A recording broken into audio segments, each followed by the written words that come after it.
En Bogotá y su área metropolitana se realizan más de 12 millones de viajes diarios en distintos medios. A pie, en bicicleta, en moto, en carro particular, en bus y de toda esa cifra, el transporte público concentra la mayor Y parte. quienes vivimos en la capital sabemos muy bien lo que implica montarse en el Transmilenio o en el SIP en hora pico. Es enfrentarse a ese caos cotidiano, empujones, peleas y la sobrecarga. Es la realidad de los más de 4 millones de viajes diarios que se hacen en bus. Y aún así, esa sigue siendo la opción de millones de personas para llegar al trabajo. Y el resto, ahí están los trancones que todos conocemos. Los viajes en carro particular, moto, taxi, transporte escolar y medios informales como los bicitaxi o los microbuses suman otro 35%, cerca de otros 4 millones de viajes diarios. Porque andar en moto o carro en hora pico tampoco es ningún descanso. Es aguantar trancones interminables, acumular estrés y lidiar con toda clase de situaciones en la vida. ¡Se joda, hijo de puta! ¡Aprenda a manejar, perro, hijo de puta!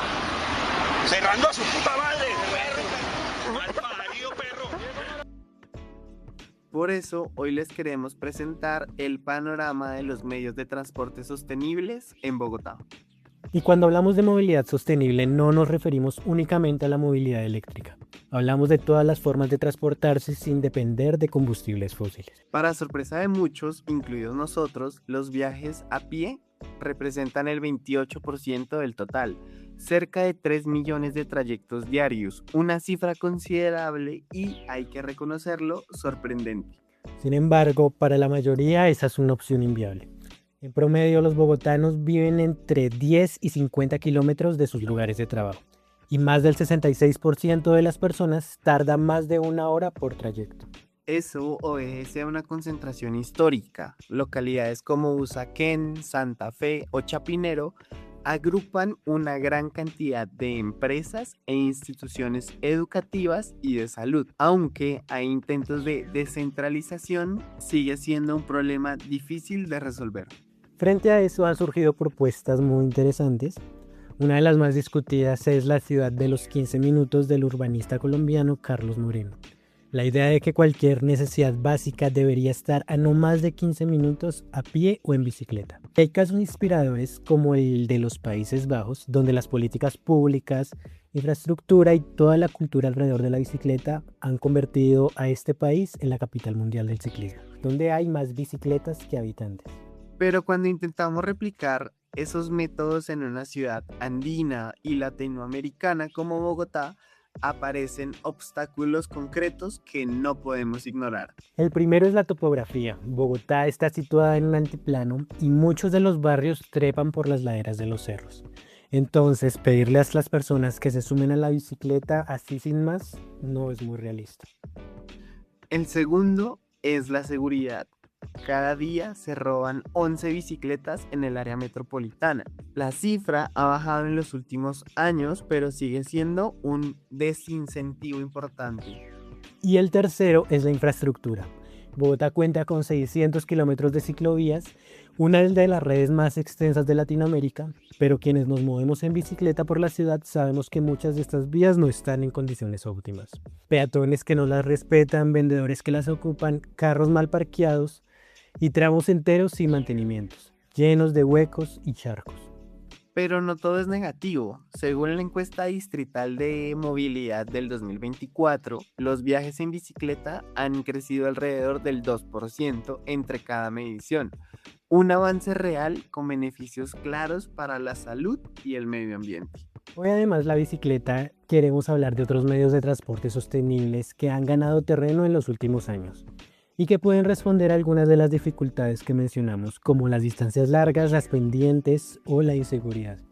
Para entender mejor estas experiencias, le preguntamos a algunas personas que ya están usando estos medios qué los motivó a dar el paso y qué obstáculos se han encontrado en el camino. Hablamos con Alejandra que nos cuenta su experiencia de primera mano. ¿Qué medio de transporte usas y por qué decidiste adoptarlo? Utilizo una bicicleta eléctrica y decidí adoptarla porque, bueno, primero considero que hay muchos problemas de movilidad. El transporte público a veces me parece un poco inseguro acá en Bogotá y además pues no quería un medio que contaminara y pues también que fuera como un poco más asequible en cuanto a dinero. Si mal no recuerdo me costó como 3,5 millones, entonces sí. ¿En qué zonas me parece fácil? Bueno, eso es raro. Yo vivo en Suba y me parece que la movilidad aquí a veces es un poco caótica. Sin embargo, me parece que desde que no se aprenda las rutas y demás es tranqui. Le tengo un poquito de cosa a la 30 y a la autopista norte. Me parece que es complejo, pero aún así, pues como agente vial hay que estar pendiente de todo y creo que ya, pero sí me parece que son zonas un poquito difíciles. A ver, ¿qué retos tengo para movilizarme?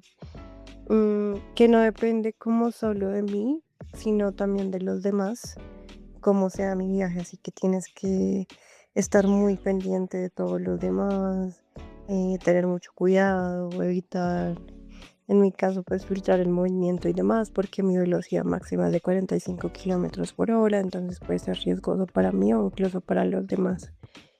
Em, no me parece que la movilidad eléctrica sea para todo el mundo en la medida en la que considero que hay gente que es un poco arriesgada o no mide como las circunstancias respecto a que igual si va en un medio de transporte que alcanza una velocidad de todas formas alta, ¿sí? Y he visto como a muchas personas irresponsables al volante. Lastimosamente tengo que admitir que esas personas irresponsables que he visto son señoras aproximadamente como adultas mayores, como entrando a la tercera edad o de la tercera edad, que se movilizan en vehículos eléctricos. Y he de decir que las he visto hacer cosas imprudentes o incluso las he visto sin casco, lo cual me parece como aterrador. Em, ¿Qué políticas públicas hacen falta? Bueno, hace falta concientización porque siento que todo el mundo culpa al otro, ¿no? Entonces el del carro quita culpa al motero, el motero culpa al de movilidades eléctricas como una bicicleta eléctrica, una patineta eléctrica, etcétera. Entonces pienso que deberían haber como unas políticas de concientización, así pusieran más márgenes también de, no sé, como leyes o decretos que obliguen como a cada actor vial a tener unas cosas, porque por ejemplo en cuanto a la movilidad eléctrica, desde mi perspectiva y conociendo el último decreto ley que funciona, que es el 29, algo ahorita olvidé el número, pues está fácil cumplir con unas velocidades establecidas, si vas en vía con los carros, si tienes el reflectivo, el casco, los guantes, etc. Y si te subes a la ciclorruta, una velocidad mínima o máxima más bien de 25 kilómetros por hora, respetando los otros vectores viales. Pero sí siento que hay como un irrespeto o como un malentendido, porque entonces unas personas dicen, está mal que las personas anden en la ciclovía si tienen bicicleta eléctrica. En mi opinión, no, desde que se cumplan como unas reglas establecidas o preestablecidas.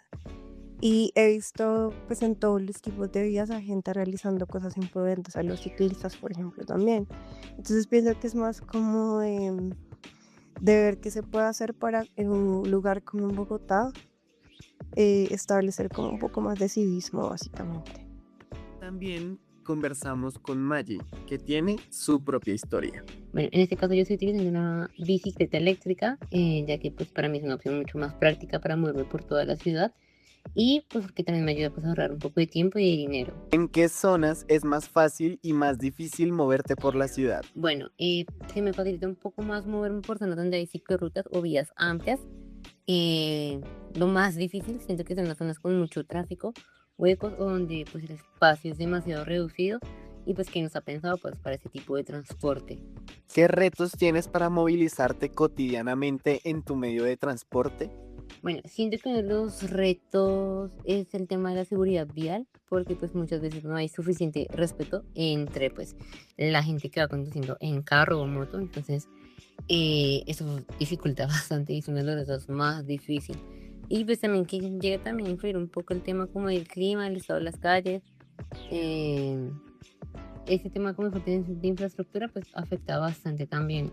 ¿Crees que la movilidad eléctrica es para todo el mundo? No, no necesariamente para todo el mundo. Depende mucho de la necesidad y las rutinas pues, de cada persona.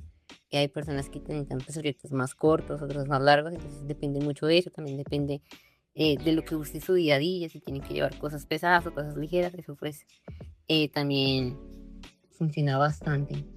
¿Qué políticas públicas consideras que hacen falta? Bueno, siento que en cuanto a la infraestructura que sea un poco más segura, el tema de las ciclorutas pues mejor conectadas, espacios pues adecuados para movilizarse. eh, y también como pues incentivar a algunas personas a que usen un poco más el transporte en cuanto al tema pues de los beneficios que tendrían y eso. Estos testimonios lo dejan claro. Los usuarios de los medios sostenibles se enfrentan cada día a problemas de seguridad, infraestructura y falta de respeto en la vía. Son retos que nos competen a todos como ciudadanos y a las instituciones y que deben ser exigencias concretas a esta y a las futuras administraciones. Apostarle a la movilidad sostenible no es solo una buena idea, es una necesidad y para que ello sea posible, la ciudad tiene que ponerse a la altura. Cerramos con las palabras de nuestras invitadas. Bueno, ¿qué le dirían ustedes a alguien que está considerando usar uno de estos medios de transporte alternativos, pero que por alguna u otra razón aún no se anima? Que empiece poco a poco, si tienes algún conocido o algo que pueda pues, probarlo un poco también para que se sienta cómodo y seguro. Y ya cuando tenga su bicicleta eléctrica, pues que pueda hacer trayectos cortos. A veces uno piensa que es algo complicado o que no va a poder, pero no, es más como de práctica, de poder dejar movilizar y coger como el ritmo pues de poco a poco y pues el día a día. ¿Y tú, Alejandra, qué opinión tienes frente a esto? Que es una buena herramienta para aprender, que no sea miedoso o miedosa, porque, bueno, ese primer miedo a veces hace que uno como que cometa imprudencias. Al principio yo era muy nerviosa y me di cuenta luego que se trata como de lo contrario, de ir confiado y de aceptar que, pues, que todos los días son de aprendizaje, que hay que tener mucho cuidado, que efectivamente uno está expuesto a muchos peligros, pero que pues que hay que salir con responsabilidad y demás, y preferiblemente, opino yo, tener algún tipo de seguro, ¿no? Mientras esté dentro de nuestras posibilidades. Y ya. Y así llegamos al final de este episodio. Hoy recorrimos las distintas miradas sobre la movilidad, entendiendo cómo nuestras decisiones diarias al desplazarnos también impactan en la ciudad que habitamos. Desde las bicicletas, las e-bikes, hasta el transporte público, cada opción abre preguntas sobre sostenibilidad, tiempo y calidad de vida. Agradecemos a quienes nos acompañaron con sus testimonios y experiencias, y a ustedes por escucharnos. Los invitamos a seguir reflexionando sobre cómo nos movemos y qué tipo de ciudad queremos construir.